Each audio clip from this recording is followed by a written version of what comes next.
Sejak dulu, tanaman kapuk di Indonesia telah dimanfaatkan secara optimal untuk keperluan-keperluan yang berhubungan dengan mebel. Tetapi kini serat kapuk sangat berperan dalam dunia penyiaran, studio atau akustik, helm atau pelindung kepala. Padahal serat kapuk merupakan serat lem yang memiliki sifat unggul karena ringan, lembut, dan mudah menyerap.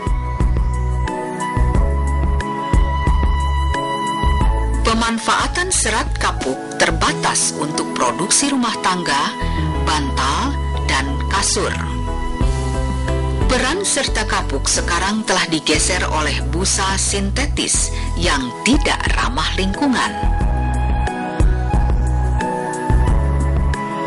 Keunggulan serat kapuk tidak hanya untuk bantal dan kasur, tetapi perkembangan selanjutnya bermanfaat untuk keperluan studio penyiaran, studio rekaman, tempat rapat, untuk mengontrol akustik di dalam ruangan, dan untuk kabin penumpang. Serat kapuk dimanfaatkan pula sebagai lapisan penahanan goncangan pada helm.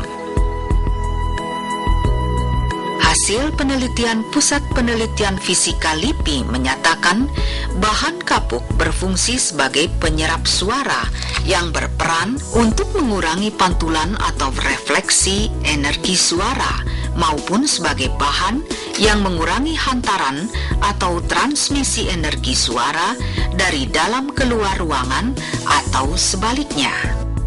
Kapuk ini ringan dan poros, maka saya coba bisakah digunakan untuk peredam suara atau peredam dengung dalam suatu ruangan. Nah, saya coba dan saya bandingkan dengan glass wool, karena ya, biasanya yang digunakan untuk akustik itu adalah glass wool. Saya buat suatu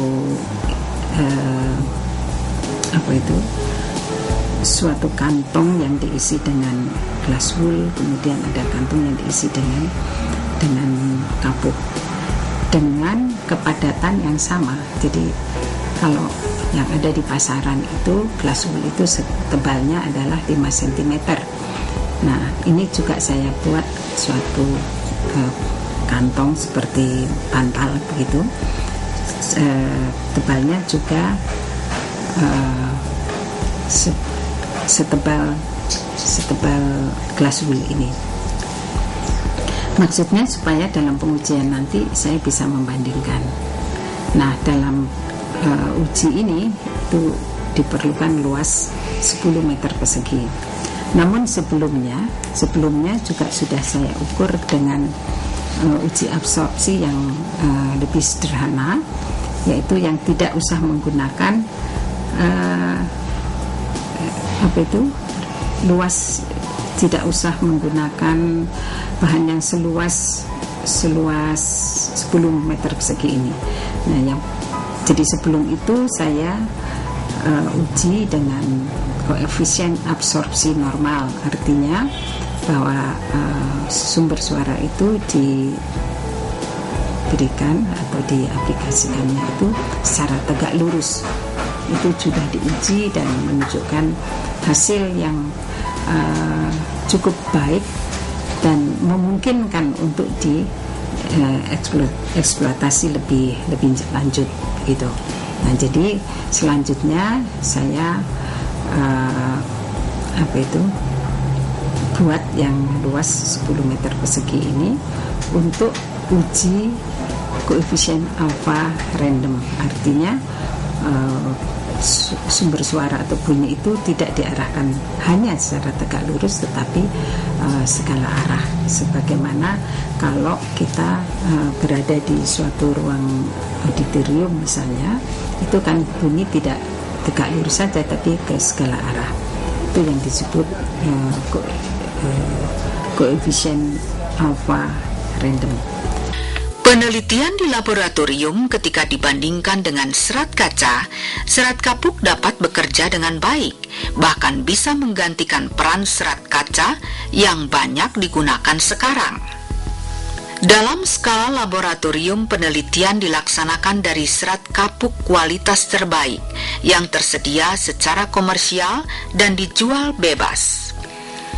Bahan pengujian koefisien absorpsi acak dibuat dari serat kapuk urei yang disimpan di dalam kantung tekstil ukuran 120 kali 120 cm persegi dengan ketebalan 5 cm. Sedangkan kerapatan serat kapuknya diatur menjadi 16 kg meter kubik. 9 kantung kapuk dibuat untuk memenuhi ukuran minimum sampel standar, yaitu 10 meter persegi, sementara bahan yang sama dibuat dari serat kaca. Untuk pengukuran sifat kedap suara dari serat kapuk dengan mengukur ciri-ciri transmission Lawson TL, kemudian 2 lembar kapuk disiapkan menggunakan cetakan panas.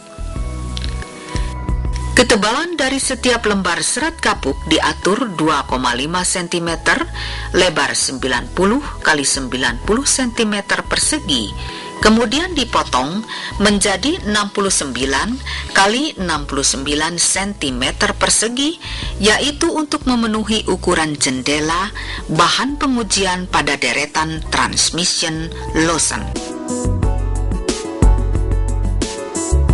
Kerapatan massa bahan pengujian berturut-turut adalah 100 kg per meter kubik dan 200 kg per meter kubik. 2 bahan pengujian lain dibuat dengan menyelipkan masing-masing bahan uji dengan papan triplek pada ketebalan 3 mm dan bahan yang serupa ini diisi dengan serat kaca berukuran 18 km per meter kubik diukur sebagai perbandingan. Setelah itu dilakukan metode pengujian koefisien absorpsi dan transmission Lawson pada serat kapuk dan serat kaca mengacu kepada standar ISO 354 tentang pengukuran absorpsi dalam sebuah ruangan gema. Sementara pengukuran TL dilakukan dalam deretan TL mini yang tidak sepenuhnya sesuai dengan standar volume yang ditentukan oleh standar ISO nomor 717. Pengukuran koefisien absorpsi dilakukan dalam sebuah ruangan gema skala penuh dengan pengukuran waktu gema ruangan tanpa bahan pengujian koefisien absorpsi, kemudian menghitung perbedaan kedua waktu gema yang diselenggarakan dalam 1 pita oktav. Pengukuran pada transmission Lawson TL melalui tingkat tekanan suara di dalam ruangan asal atau sumber dan ruangan penerima. Dari 3 parameter ini, TL-nya dapat dihitung, sedangkan pengukuran dilakukan dalam 1/3 pita oktav.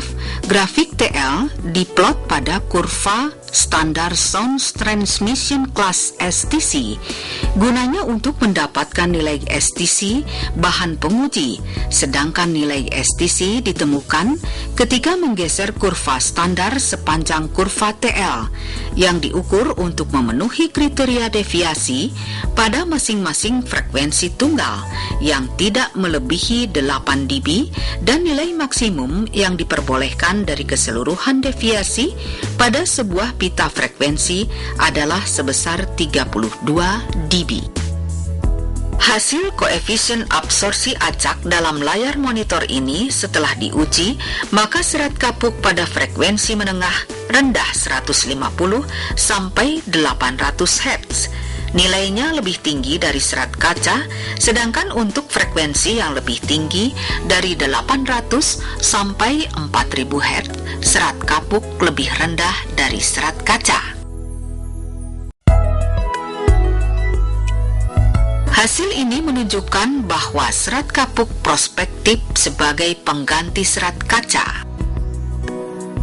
Tabel-tabel ini menunjukkan bahwa bahan-bahan lembaran, kerapatan massa, maka kapuk memungkinkan sebagai pengganti serat kaca sebagai bahan kedap suara. Kerapatan massa serat kapuk dari penelitian ini lebih baik seperti terlihat dari layar monitor pengukuran. Dari penelitian ini, maka serat kapuk bisa dimanfaatkan sebagai bahan penyerap suara,